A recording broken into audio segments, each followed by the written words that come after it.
بهار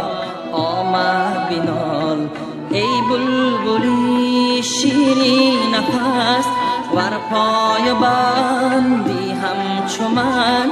فریاد میخوان از قفس ور پای بندی همچو من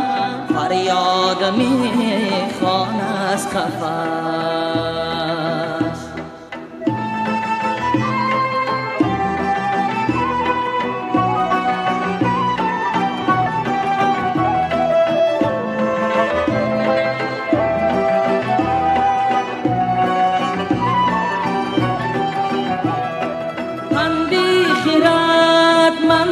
چی سود اکنون که بندم سخت شد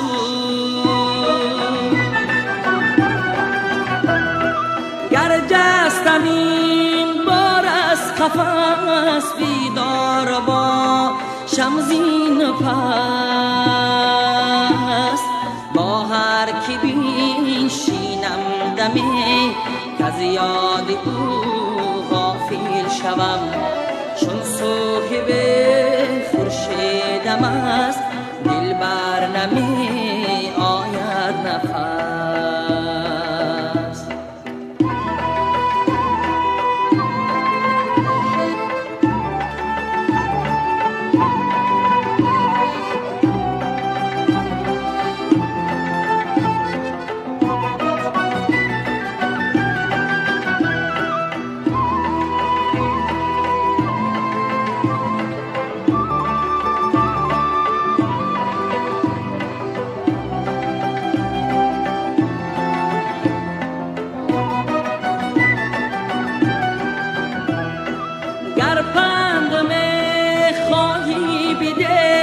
ور بند می خواهی بینه